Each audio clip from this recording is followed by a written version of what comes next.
Eu sempre vejo os meus amigos construtores falando para clientes assim: olha, amigão, para reduzir o INSS da sua obra, só se eu registrasse os funcionários aqui. Então, a pergunta é preciso registrar funcionários para diminuir o custo da obra de INSS? A resposta é depende. Depende de quem que vai ficar a responsabilidade pela abertura do CNO.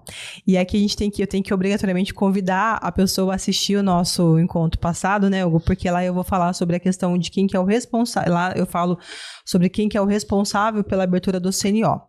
Mas, via de regra, considerando que normalmente a obra fica como de responsabilidade do contratante, né, o dono da obra, aquela pessoa física, contratar CLT nem sempre é mais vantajoso.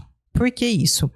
A gente teve, em 2017, a gente passou por uma reforma trabalhista, nas leis trabalhistas, onde os tribunais passou a aceitar de forma muito mais tranquila, às vezes nem tanto, a pessoa que é uma PJ. Então, ela não tem que ter um vínculo direto empregatício. Obviamente que tem questões trabalhistas que envolvem isso, né, que pode trazer um problema ou não, mas a pessoa, o contratante, ele pode contratar, por exemplo, o MEI ou até mesmo o autônomo para executar a obra dele e ainda assim a gente trazer as reduções.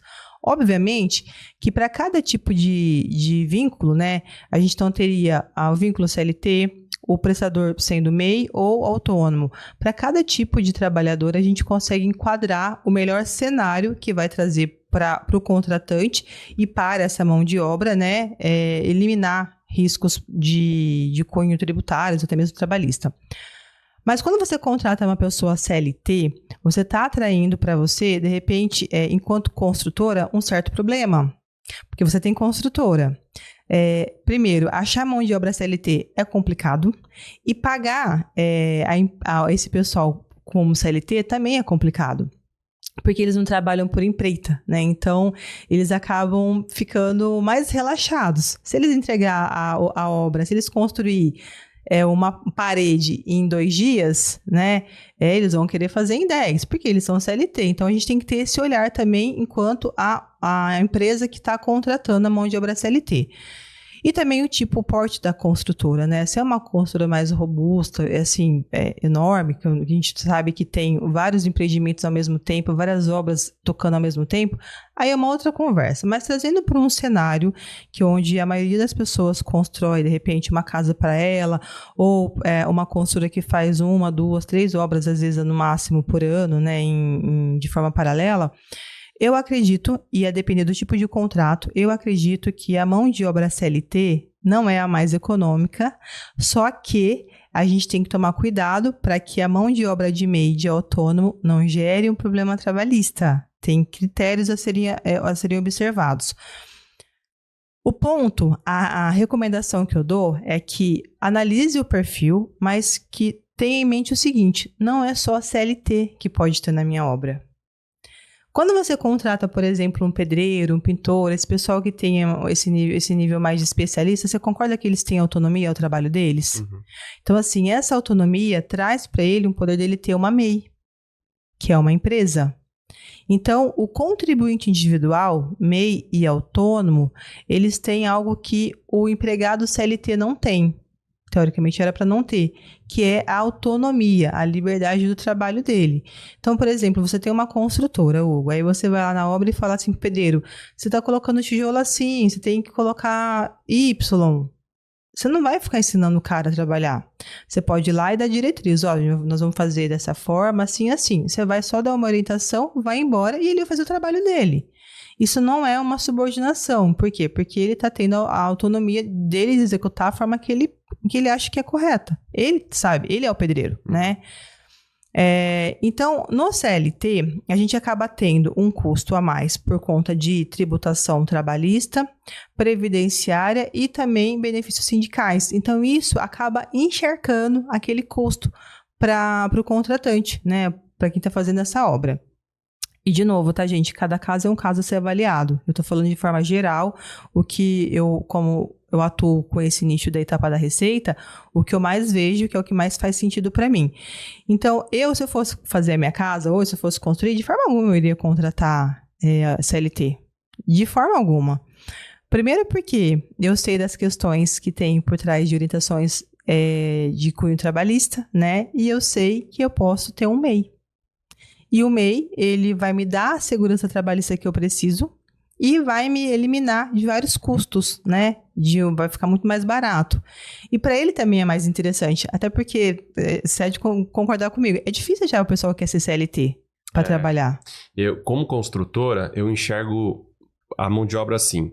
Especialistas, azulejista, pedreiro, eletricista, encanador, pintor, é muito difícil você encontrar que aceite o CLT. Vai ter alguns que vão aceitar. Raros. Como você disse, aquele profissional que já está cansado, que ele não quer mais dar o sangue, que ele não tem um pique mais, né?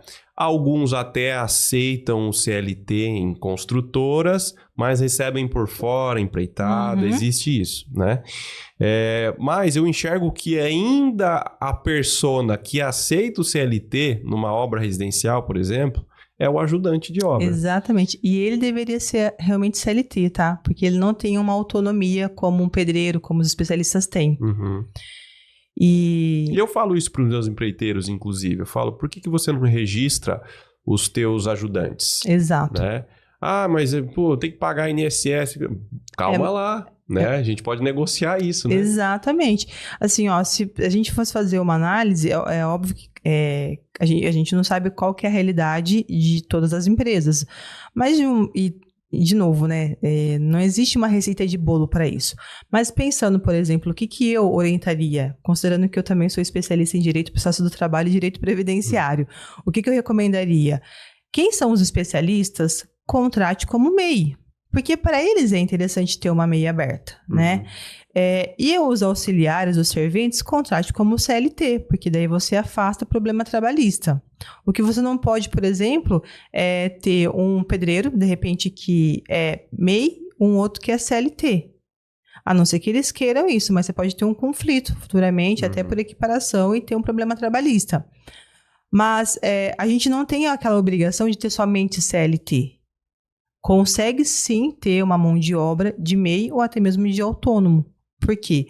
Porque para eles também é mais interessante, né? Principalmente aqueles especialistas que pegam várias obras, eles não querem ficar amarrado, a não ser que é uma construtora grande, que ele mal terminou uma obra, já tem que ir para outra, que vai migrando, que tem muitas obras em andamento ao mesmo tempo. Aí é diferente, aí seria uma outra conversa. Mas se a gente estiver falando, por exemplo, de empresas, né, de construtoras, ou de pessoa física mesmo que constrói, esquece. CLT muitas vezes não é o melhor caminho em termos financeiro, e a gente pode ter essa redução também com segurança jurídica, sem expor ninguém a risco trabalhista. Tem a forma correta. Legal isso, né? Porque, de certa forma, você ajuda os clientes que precisam reduzir o INSS, né? Mas você também consegue ajudar as construtoras. Exatamente. Né? Que precisam dessa noção do que é melhor, até se vai ter alguma influência na redução do INSS lá da obra. Se você gostou desse corte do podcast e quer continuar nos incentivando a trazer episódios novos por aqui, curta e se inscreva no canal. Isso é muito importante para nós. E se você quiser comentar a respeito desse tema, desse vídeo, ou até sugerir temas novos, convidados novos para a gente trazer aqui, coloque nos comentários. Eu mesmo vou te responder. Um grande abraço, tchau!